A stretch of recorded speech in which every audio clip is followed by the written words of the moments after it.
Hey fellas, I don't know if you can see it back there right over my, well that's my right shoulder, but I don't know what it'd look like to you guys. That's a primed privateer. It's ready to paint. Yay, awesome. Anyway, never thought I'd get to this point. Well, I kind of knew I would, I just didn't know how it'd turn out. And I'm happy with it, I really am. And I think the owner's gonna be happy with it too. I'm gonna do this a little bit differently. And I was gonna, go through the typical, painting video and everything, but this has been such a long, laborious build that, I'm just gonna kind of reward myself and relax and just kind of to paint it and not worry about filming. So I apologize for those of you that want to see how I paint it.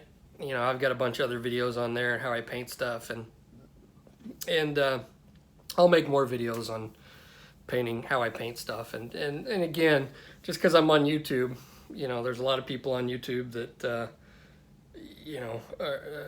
can pretend to be experts because they're on YouTube. So I'm not one of those guys that pretends to be an expert. I just kind of show you how to do stuff, right, wrong, or indifferent. So anyway, I am happy as can be right now that I got this thing done. Well, not done, but close. Let's see. I want to show you something. I got the wheels done too, and I didn't show this in the video, but I'm really happy with the way I did these wheels. I mean, they were pretty simple, and what I ended up doing is, just painting how I normally paint the wheels. Painted the white, and then hand brushed the rubber black. And then I came along here, and I don't know if it's showing up or not, but I came along here with pencil, HB hardness pencil, and just kind of made some scratches and stuff, and then did a little bit of oil work. And I'm really happy with the kind of the grungy look. I don't know, these are like simple monogram wheels, but I think they're gonna look cool inset into the bottom of the plane. Let's see.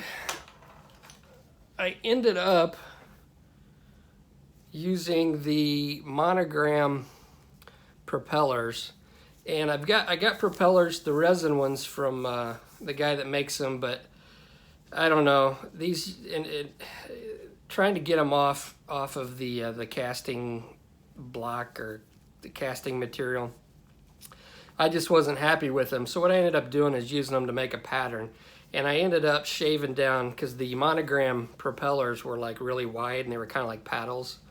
So I ended up making a pattern and just kind of shaving and sanding these down to where they matched pretty close to what the resin ones, the correct resin replacement props look like. The only thing that's different that I could tell after I got these done is the little spinner up here is a little bit smaller than what the resin ones were. But I talked to the owner, and I think we're both okay with that. So I think these turned out pretty good, and they look pretty close. So one thing I didn't show in the video that I'm gonna do, but anyway, I'll quit talking. I'll show you what the plane looks like, and then once I get everything painted, then I'll have a final video and go through it all. But I just kind of wanted to show you what it looks like in primer, especially for those guys that are thinking about tackling this project. I know the maker of the resin parts, 109 Ace. He sells these on eBay, and I think he references my video on there. So, the guys that are building this can kind of take a look at what it looks like, or at least how I did it, what it looks like in primer all put together. So, enjoy. All right, got my gloves on. I don't want to get any more oil on the plane. I've got it wiped down, and it is ready to go. So let's just take a quick look at it. I am extremely happy with where I'm at right now. I never thought I'd get to this point, but I'm really happy with how it all went together. And I knew there were going to be challenges. It's not like I gotta, there were issues, but you kind of got to expect that when you take an old Monogram kit and add a resin conversion to it. You're going to have that. So the upper turrets, I'm going to take these off just kind of for show, but they fit in here just like this. And I use these out of an old Monogram B25 kit. And it may or may not be accurate, but based on my reference pictures, they look really close to what was on the Privateer. And it's just a lot easier to work with, and I was able to fit them on here a lot easier than using the vacuum formed. But they're ready to go, and once I get this painted, what I'll do is I'll end up just painting the inside of here black, and the owner can glue these on or just set them on. They really don't need to be glued, to be quite honest with you. They just fit in there nice and neat. So we'll take those off. Now I had somebody comment on one of my videos last night that he thought the nose turret looked like it was too high, and I got to looking at it again and checking the reference pics, and it did actually look a little too high. So what I was able to do is just shave off some of this from the bottom and get it to sit just a little bit lower. It still may be just a tad too high, but it's pretty darn close. And I'm not going to be able to shave any more off just because I don't want to destroy the part. But I'm going to be happy with that right there. Let's see. The tail turret, it just pops in and out of here. I've got that all primed and ready for paint. The wings, I think the last time that you saw me, I didn't have the wings on yet. Those went on really easily, no issues. I ended up putting the left one on first, I think. No, the right one. I think the left one was the wing that had the big gap. So I ended up putting this one on first, and it fit really snug, and it was where it was supposed to be. This left wing, it's the one with the big gap, and it kind of had a little bit of give to it just for whatever reason. So I had to end up adjusting this and holding it while I two-part epoxied it, and just to get it to where it was at the correct angle. But I think I got it really darn close. Then I ended up taking my Magic Sculpt and filling in the gaps along the wings, and they're not exactly perfect. I did end up taking some Mr. Surfacer and kind of doing a little bit of work down here where it joins. It's not 100% perfect, but it's pretty close, and once I get paint and weathering on it, that's something that's not going to be noticed. But there we go. The joins are all taken care of. Easy peasy. The horizontal stabilizers went on extremely well. I talked about just having to kind of sand and shave off some material on the stabilizer itself to get it in there correctly when I test fitted it. I just put it on there, tacked it in with CA glue, and then came back with a two-part epoxy and epoxied it on the inside here. And it's in there nice and snug. Then I used my Magic Sculpt and took care of the join. No sanding needed there. The vertical stabilizer, I ended up putting 2 posts in the bottom of it and then drilling holes on my fuselage. So I've got posts and two-part epoxy that that are holding this on, and it's pretty solid.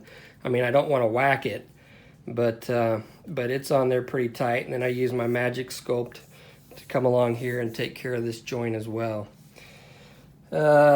For the side blisters, now these pieces right here, the resin parts, they were just kind of a bulbous. I don't think they were shaped the way that I saw them in the reference pictures, and it would have been a lot easier to do it while they were off the plane, but I ended up gluing them and then realizing that I needed to kind of reshape them. So I just ended up taking a dribble tool with a little bit and just kind of shaving these down to get them kind of get that nice contoured look to it. And I think those turned out really well. As you can see, I've got all the rivets, everything, all the rivets and panel lines in there. Everything looks pretty good. You know, that was a lot of work. And it's gonna be a while before I tackle something like this again. The joint up here, the 7-foot extension, I think looks pretty sweet. It's you know, there's a few little issues, but overall it's pretty straight. Those little ripples that I had, I can't notice them at this point, and I think once I get paint on it, they'll go away 100%, or at least they'll look like they're not there.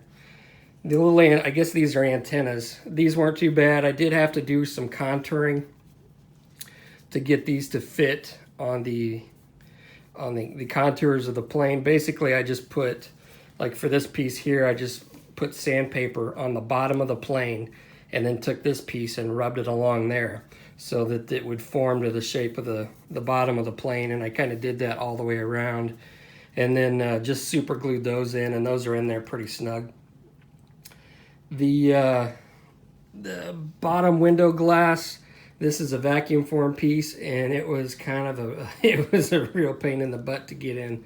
I just don't like working with vacuum formed. Some of the more experienced modelers that have worked with vacuum form before, you know, they need to be putting some videos out for me, because I'm just not real good with it. But I ended up using 2-part epoxy in real small amounts and getting this glued in, and then I took some Testors window clear glue and then going along the outside and filling in any gaps and just kind of giving it some other type of glue to hold it down. But that is what it looks like, and I will flash up some pictures of it at this point.